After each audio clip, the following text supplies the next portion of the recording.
అదొక దేశం. ఇది చెప్పు ముగిస్తా. అందమైన దేశం, విశాలమైన దేశం. ఆ దేశంలో ఎవరైనా ఉండాలని అనుకుంటారు. జనాభా తక్కువ, సౌకర్యాలు ఎక్కువ. తెల్లలు ఉండే దేశం.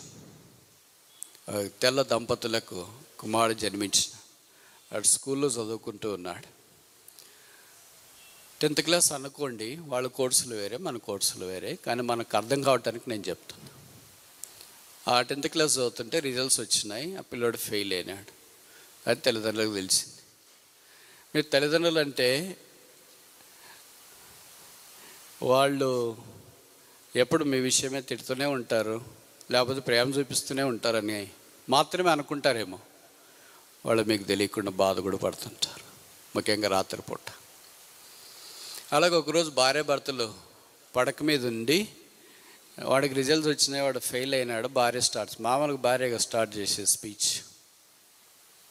పెళ్ళైన వాళ్ళకి తెలిసి ఉంటుంది అది, కానీ వాళ్ళకి కూడా తెలుసులే. ఇప్పుడు అన్ని తీరి తెలుసు. స్టార్ట్ చేస్తే, అవును వాడు ఫెయిల్ అయినాడు, నాకు కూడా బాధ వేస్తుంది, మరి ఏం చేస్తావు? నువ్వైతే బాధతో చెప్తున్నావు, నేను ఇంకా బాధపడి నీకు చెప్పితే ఇంకా నువ్వు ఎక్కువ ఏడుస్తావు, అందుకని నేను మౌనంగా ఉండిపోయాను అని అన్నా.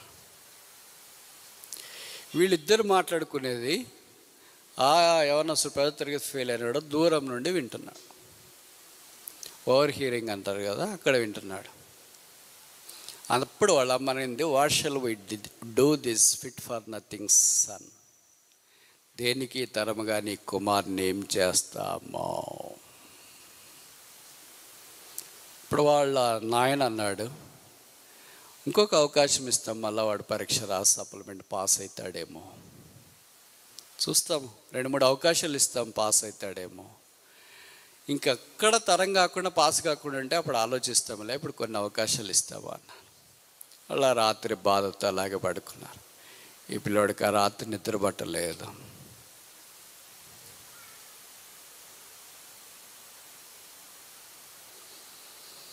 మధ్యరాత్రే ఇంట్లో నుండి బయటకు వచ్చినాడు తెలియకుండా. ఇందాక నేను చెప్పినట్లు ఆ దేశం భూములు ఎక్కువ ఉంటాయి. ఇంటికి అల్లంత దూరాన ఉన్న పచ్చకి పొలాల్లో వెళ్ళాడు. తూర్పు వైపు చేతులెత్తి మోకరించి ప్రార్థన చేయడం ఆరంభించాడు. రక్షణ మందిని యవనస్తుడు, ప్రభువా 9 నెలలు మోసి రక్తం పంచుకున్న నా తల్లి, దేనికి తరముగా నీ కుమార్ని ఏం చేస్తామని మన ఆయనతో మాట్లాడుతుంది. కన్న తల్లిదండ్రులకు నేను తరంగానంట. స్కూల్లో కూడా నేను తరంగానని ఫెయిల్ అయ్యాను. ఇంకిరుగు పొరికి నేనేం తరం అవుతాను? నీకేమైనా నేను తరం అవుతానా? నీకేమైనా ఉపయోగపడతానా? తల్లిదండ్రులకు ఉపయోగం లేదు, స్కూల్కి ఉపయోగం లేదు, ఇరుగు పొరుగుకు ఉపయోగం లేదు. నీకేమైనా ఉపయోగపడతానా? నీకు నీకు నీకు మధ్యాహ్నం చెప్పాలని కోరేది ఏంటంటే, గాడ్ హ్యాజ్ నో డస్ట్బిన్. వీళ్ళు ప్రతి ఇంట్లోన డస్ట్బిన్ ఉంటుంది. కిచెన్లో, ఆఫీస్లో, ఎక్కడైనా డస్ట్బిన్ ఉంటుంది. డస్ట్బిన్ ఉందంటే అర్థం చెత్త కుండి. చెత్త ఉంది మా ఇంట్లో, చెత్త పడుతుంది మా ఇంట్లో. అది వంటగదే కావచ్చు, బయటే కావచ్చు, ఆఫీసే కావచ్చు, మందిరమే కావచ్చు, ఎక్కడైనా కానీ చెత్త కుండీలు ఉంటాయి. ఒకే ఒక్కడి దగ్గర చెత్త కుండీ లేదు. ఒక్కడి దగ్గర చెత్త కుండీ లేదు. He has no dustbin. His name is Jesus. ఆయన పేరు యేసు. చెత్త కుండీ లేదంటే అర్థమేంటి? నాకేది ఎంత పనికిరాంది కూడా నిష్ప్రయోజనం కాదు. నేను చెత్త కుండీలో పడేయను. నాకు చెత్త కుండీ లేదు. 10th క్లాస్ ఫెయిల్ అని యవనస్తుడు ప్రార్థన చేసినాడు. దేవుడు ఆ ప్రార్థన విన్నాడు. అది వాళ్ళ అమ్మ నాయనకి తెలియదు. ఇంటికి వచ్చినాడు. వాళ్ళ నాన్నగారు చెప్పినాడు, రై ఇంకోసారి సప్లీ రాసుకో అన్నాడు. సరే నాన్న రాస్తామన్నాడు. సప్లీలో క్లియర్ చేశాడు. క్లియర్ చేసిన తర్వాత పెద్ద చదువుల్లో అవకాశాలు వచ్చినాయి. ఫెలోషిప్ అంటే స్కాలర్షిప్ డబ్బులు వచ్చినాయి. మంచి యూనివర్సిటీలో చదువుకున్నాడు. మీరందరూ మంచి యూనివర్సిటీలో చదవాలని నా అభిలాష. స్టాన్ఫోర్డ్, ప్రిన్స్టన్, ఏలు, హార్వర్డ్, కేంబ్రిడ్జ్, ఆక్స్ఫర్డ్ ఈ యూనివర్సిటీలో కాలు పెట్టి చూసినప్పుడు అనిపిస్తుంది, నేను బోధించే యవనస్తులు కూడా చదువుకునే వాళ్ళు ఇలాంటి యూనివర్సిటీల్లో కాలు పెడితే ఎంత బాగుండు, నా కళ నెరవేరుతుంది, నా ఆశ నెరవేరుతుంది, నా కోరిక తీరుతుంది అని అనుకుంటా. కానీ అనేకసార్లు అలాగ రాలేకపోతున్నా. గొప్ప చదువు ప్రభు ఇచ్చినాడు ఆ యవనస్తునికి, గొప్ప ఉద్యోగం చేయడం ఆరంభించినాడు. వాళ్ళమ్మ దగ్గరికి వెళ్ళి ఇలాగ చెప్పాడు, అమ్మా, what can you do with this son who is fit for nothing? దేనికి పనికిరాని కుమార్ని ఏం చేస్తావు ఇప్పుడు? వాళ్ళ తల్లి కుమార్ని దగ్గర తీసుకునింది, నొదటి మీద ముద్దు పెట్టింది. ఈ మాట విన్నవరా నువ్వు? విన్నాను. నువ్వు నాన్న మాట్లాడుకునేది విన్నాను,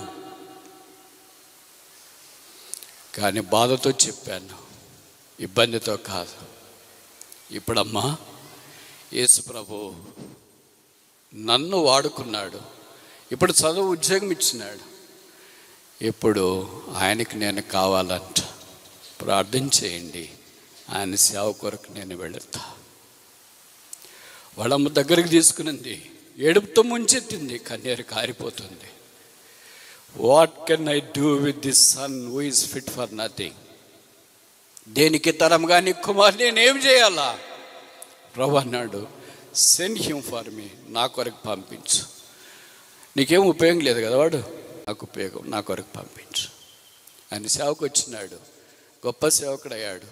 భారతదేశంలో, చైనాలో, టిబెట్లో, సింగపూర్లో, సౌత్ ఈస్టర్న్ ఏషియాలో బలమైన సేవ చేశాడు. కాలం సంపన్నమైనప్పుడు ప్రభు ఆయన తీసుకున్నాడు. ఆయన లేడు. మీరు ఆయన పేరు చాలా మట్టుకు వినిపోవచ్చు. ఆయన పేరే అగస్టిన్ సాలిస్. ఆస్ట్రేలియా దేశం ఆయనది. తల్లిదండ్రులు ఆస్ట్రేలియాలో ఉన్నారు. 10వ తరగతి ఫెయిల్ అయినాడు. తల్లిదండ్రులకి ఏం చేయాలి కుమార్ని అనుకున్నారు. దేవుడు అన్నాడు, ఏం చేయాలి అనుకునే వాళ్ళని నా దగ్గర పంపించండి, నేను వారిని బాగు చేస్తాను. ఈ మధ్యాహ్నం ప్రభు అదే అంటున్నాడు, ప్రభువా నేను లోకానికి పనికిరానంట, నీకేమైనా పనికి వస్తానా? మోకరించండి, ప్రార్థన చేస్తాను.